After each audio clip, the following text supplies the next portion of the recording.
एक झोंपड़े के द्वार पर बाप और बेटा दोनों एक बुझे हुए अलाव के सामने चुपचाप बैठे हुए थे और अंदर बेटे की जवान बीवी बुधिया प्रसव वेदना में पछाड़ खा रही थी। रह रहकर उसके मुंह से ऐसी दिल हिला देने वाली आवाज निकलती थी कि दोनों कलेजा थाम लेते थे। जाड़ों की रात थी, प्रकृति सन्नाटे में डूबी हुई, सारा गांव अंधकार में लय हो गया था। घीसू ने कहा, मालूम होता है बचेगी नहीं, सारा दिन दौड़ते हो गया, जा देख तो आ। माधव चिढ़कर बोला, मरना ही है तो जल्दी मर क्यों नहीं जाती, देख कर क्या करूं। तू बड़ा बेदर्द है बे, साल भर जिसके साथ सुख चैन से रहा उसी के साथ इतनी बेवफाई। तो मुझसे तो उसका तड़पना और हाथ पांव पटकना नहीं देखा जाता। चमारों का कुनबा था और सारे गांव में बदनाम। घीसू एक दिन काम करता तो 3 दिन आराम करता। माधव इतना कामचोर था कि आध घंटे काम करता तो घंटे भर चिलम पीता। इसलिए उन्हें कहीं मजदूरी नहीं मिलती थी। घर में मुट्ठी भर भी अनाज मौजूद हो तो उनके लिए काम करने की कसम थी। जब 2-4 फाके हो जाते तो घीसू पेड़ पर चढ़कर लकड़ियां तोड़ लाता और माधव बाजार से बेच लाता। और जब तक वह पैसे रहते दोनों इधर उधर मारे मारे फिरते। गांव में काम की कमी न थी।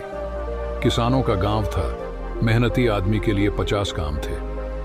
मगर इन दोनों को उसी वक्त बुलाते जब 2 आदमियों से एक का काम पाकर भी संतोष कर लेने के सिवा और कोई चारा न होता। अगर दोनों साधु होते तो उन्हें संतोष और धैर्य के लिए संयम और नियम की बिल्कुल जरूरत न होती। यह तो इनकी प्रकृति थी। विचित्र जीवन था इनका। घर में मिट्टी के 2-4 बर्तन के सिवा कोई संपत्ति नहीं।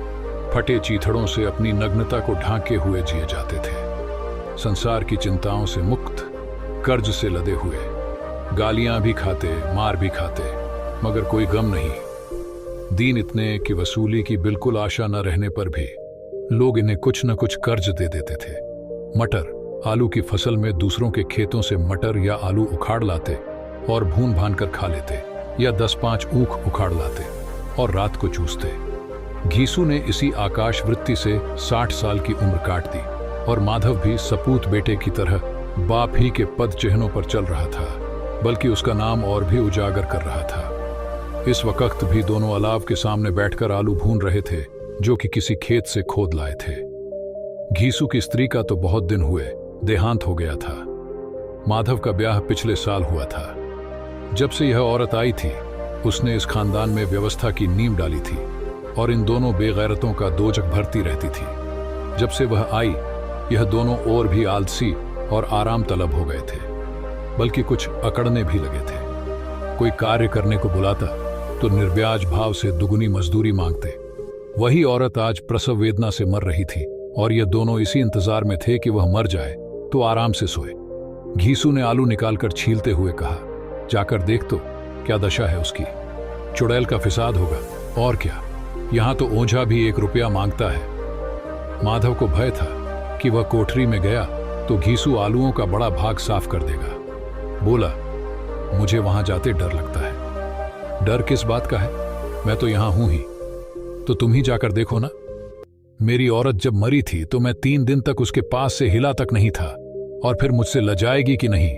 जिसका कभी मुंह नहीं देखा आज उसका उघड़ा हुआ बदन देखूं। उसे तन की सुध भी तो ना होगी, मुझे देख लेगी तो खुलकर हाथ पांव भी ना पटक सकेगी। मैं सोचता हूं कोई बाल बच्चा हो गया तो क्या होगा। सोंठ, गुड़, तेल कुछ भी तो नहीं है घर में। सब कुछ आ जाएगा, भगवान दें तो। जो लोग अभी 1 पैसा नहीं दे रहे हैं वे ही कल बुलाकर रुपए देंगे। मेरे 9 लड़के हुए, घर में कभी कुछ न था, मगर भगवान ने किसी न किसी तरह बेड़ा पार ही लगाया। जिस समाज में रात दिन मेहनत करने वालों की हालत उनकी हालत से कुछ बहुत अच्छी न थी, और किसानों के मुकाबले में वे लोग जो किसानों की दुर्बलताओं से लाभ उठाना जानते थे कहीं ज्यादा संपन्न थे, वहां इस तरह की मनोवृत्ति का पैदा हो जाना कोई अचरज की बात न थी। हम तो कहेंगे घीसू किसानों से कहीं ज्यादा विचारवान था और किसानों के विचार शून्य समूह में शामिल होने के बदले बैठकबाजों की कुत्सित मंडली में जा मिला था। हाँ, उसमें यह शक्ति न थी कि बैठकबाजों के नियम और नीति का पालन करता। इसलिए जहां उसकी मंडली के और लोग गांव के सरगना और मुखिया बने हुए थे उस पर सारा गांव उंगली उठाता था। फिर भी उसे यह तस्कीन तो थी ही कि अगर वह फटेहाल है तो कम से कम उसे किसानों की सी जी तोड़ मेहनत तो नहीं करनी पड़ती, और उसकी सरलता और निरीहता से दूसरे लोग बेजा फायदा तो नहीं उठाते। दोनों आलू निकाल निकाल कर जलते जलते खाने लगे। कल से कुछ नहीं खाया था, इतना सब्र न था कि ठंडा हो जाने दे। कई बार दोनों की जबानें जल गईं। छिल जाने पर आलू का बाहरी हिस्सा जबान, हलक और तालू को जला देता था, और उस अंगारे को मुंह में रखने से ज्यादा खैरियत इसी में थी कि वह अंदर पहुंच जाए। वहां उसे ठंडा करने के लिए काफी सामान थे, इसलिए दोनों जल्द जल्द निकल जाते। हालांकि इस कोशिश में उनकी आंखों से आंसू निकल आते। घीसू को उस वक्त ठाकुर की बारात याद आई जिसमें 20 साल पहले वह गया था। उस दावत में उसे जो तृप्ति मिली थी वह उसके जीवन में एक याद रखने लायक बात थी, और आज भी उसकी याद ताजा थी। बोला वह भोज नहीं भूलता। तब से फिर उस तरह का खाना और भरपेट नहीं मिला। लड़की वालों ने सबको भरपेट पूरियां खिलाई थीं, सबको, छोटे बड़े सबने पूरियां खाईं, और असली घी की चटनी, रायता, 3 तरह के सूखे साग, एक रस्सेदार तरकारी, दही, चटनी, मिठाई। अब क्या बताऊं कि उस भोज में क्या स्वाद मिला।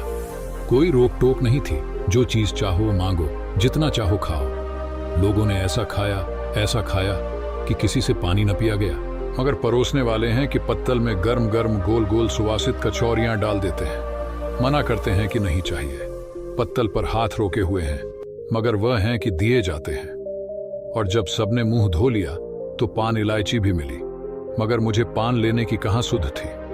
खड़ा हुआ न जाता था, चटपट जाकर अपने कंबल पर लेट गया। ऐसा दिल दरियाव था वह ठाकुर। माधव ने इन पदार्थों का मन ही मन मजा लेते हुए कहा, अब हमें कोई ऐसा भोज नहीं खिलाता। अब कोई क्या खिलाएगा। वह जमाना दूसरा था। अब तो सबको किफायत सूझती है। शादी ब्याह में मत खर्च करो, क्रियाकर्म में मत खर्च करो। पूछो, गरीबों का माल बटोर बटोर कर कहां रखोगे। बटोरने में तो कमी नहीं है। हाँ, खर्च में किफायत सूझती है। तुमने एक 20 पूरियां खाई होंगी। 20 से ज्यादा खाई थी। मैं 50 खा जाता। 50 से कम मैंने न खाई होंगी। अच्छा पका था। तू तो मेरा आधा भी नहीं है।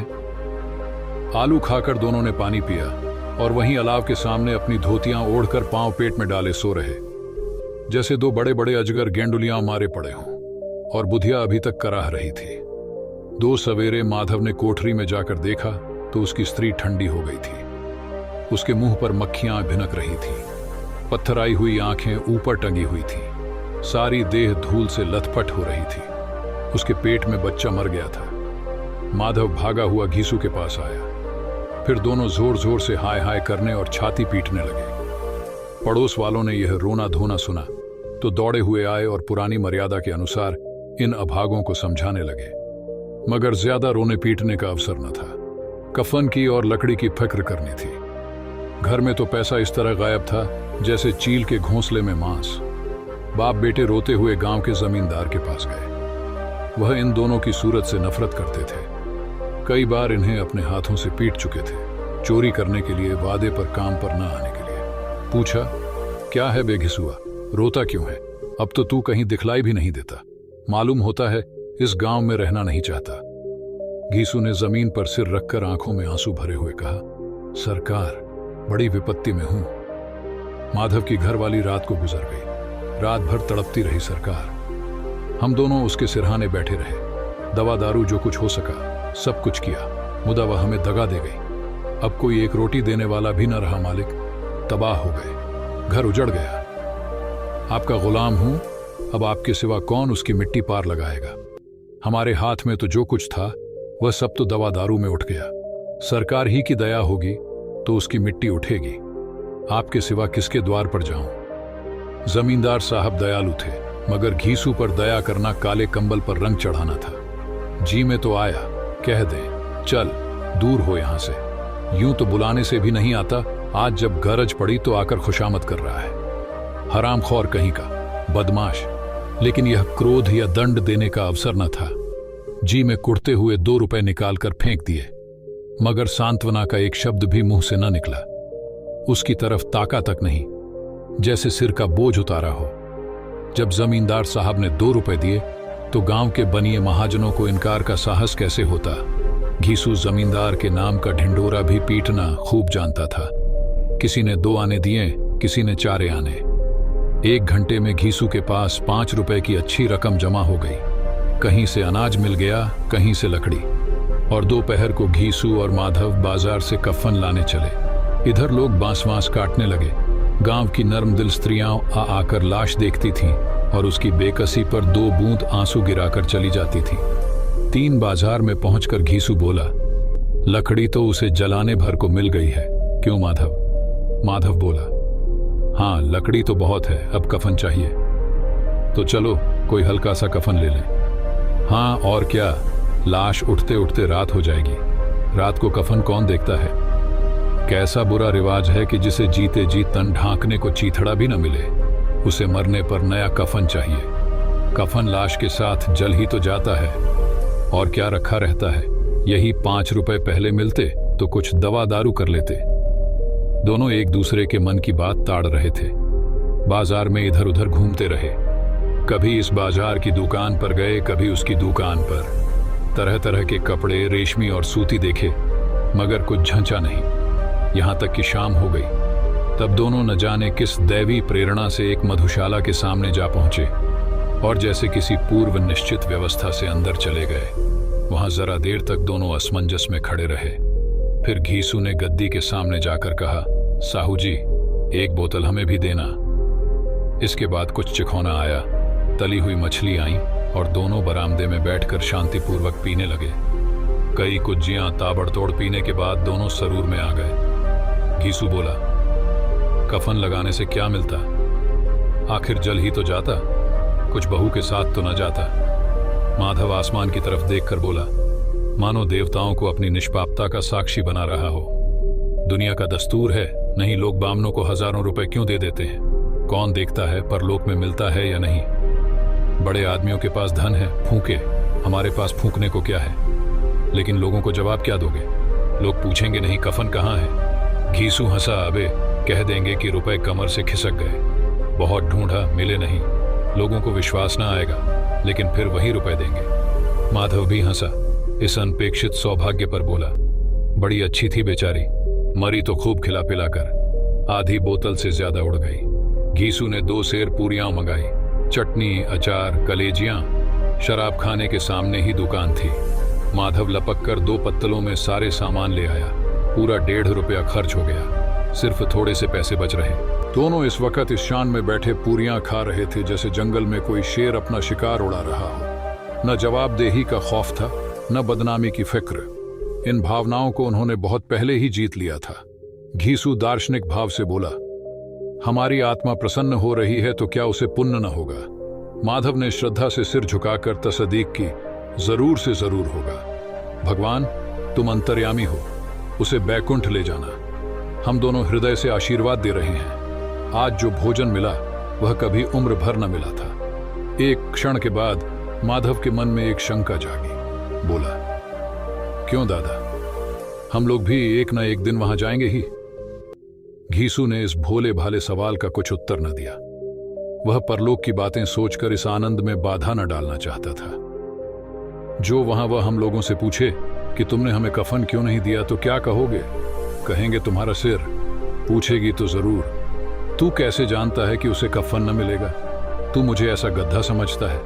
60 साल क्या दुनिया में घास खोदता रहा हूं, उसको कफन मिलेगा और बहुत अच्छा मिलेगा। माधव को विश्वास न आया। बोला, कौन देगा? रुपए तो तुमने छट कर दिए, वह तो मुझसे पूछेगी। उसकी मांग में तो सिंदूर मैंने डाला था।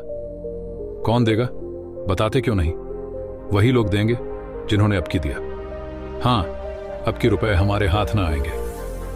ज्यों ज्यों अंधेरा बढ़ता था और सितारों की चमक तेज होती थी, मधुशाला की रौनक भी बढ़ती जाती थी। कोई गाता था, कोई डींग मारता था, कोई अपने संगी के गले लिपटा जाता था, कोई अपने दोस्त के मुंह में कुल्हड़ लगाए देता था। वहां के वातावरण में सुरूर था, हवा में नशा। कितने तो यहां आकर एक चुल्लू में मस्त हो जाते थे।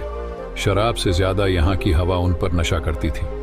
जीवन की बाधाएं यहां खींच लाती थीं और कुछ देर के लिए यह भूल जाते थे कि वे जीते हैं या मरते हैं, या न जीते हैं न मरते हैं।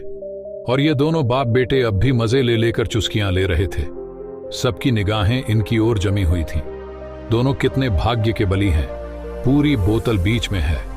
भरपेट खाकर माधव ने बची हुई पूरियों का पत्तल उठाकर एक भिखारी को दे दिया, जो खड़ा इनकी ओर भूखी आंखों से देख रहा था। और देने के गौरव, आनंद और उल्लास का अपने जीवन में पहली बार अनुभव किया। घीसू ने कहा, ले जा, खूब खा और आशीर्वाद दे। जिसकी कमाई है वह तो मर गई, मगर तेरा आशीर्वाद उसे जरूर पहुंचेगा। रोए रोए से आशीर्वाद दो, बड़ी गाढ़ी कमाई के पैसे हैं।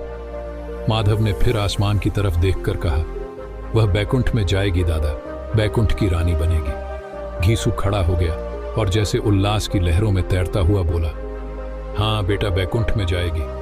किसी को सताया नहीं, किसी को दबाया नहीं, मरते मरते हमारी जिंदगी की सबसे बड़ी लालसा पूरी कर गई। वह ना बैकुंठ जाएगी तो क्या ये मोटे मोटे लोग जाएंगे जो गरीबों को दोनों हाथों से लूटते हैं और अपने पाप को धोने के लिए गंगा में नहाते हैं और मंदिरों में जल चढ़ाते हैं। श्रद्धालुता का यह रंग तुरंत ही बदल गया। अस्थिरता नशे की खासियत है। दुख और निराशा का दौरा हुआ। माधव बोला, मगर दादा, बेचारी ने जिंदगी में बड़ा दुख भोगा, कितना दुख झेलकर मरी। वह आंखों पर हाथ रखकर रोने लगा, चीखें मार मार कर। घीसू ने समझाया, क्यों रोता है बेटा, खुश हो कि वह माया जाल से मुक्त हो गई, जंजाल से छूट गई। बड़ी भाग्यवान थी जो इतनी जल्द माया मोह के बंधन तोड़ दिए। और दोनों खड़े होकर गाने लगे, ठगिनी क्यों नैना झमकावे, ठगिनी। पियक्कड़ों की आंखें इनकी ओर लगी हुई थीं और ये दोनों अपने दिल में मस्त गाए जाते थे। फिर दोनों नाचने लगे, उछले भी, कूदे भी, गिरे भी, मटके भी, भाव भी बनाए, अभिनय भी किए और आखिर नशे में मदमस्त होकर वहीं गिर पड़े।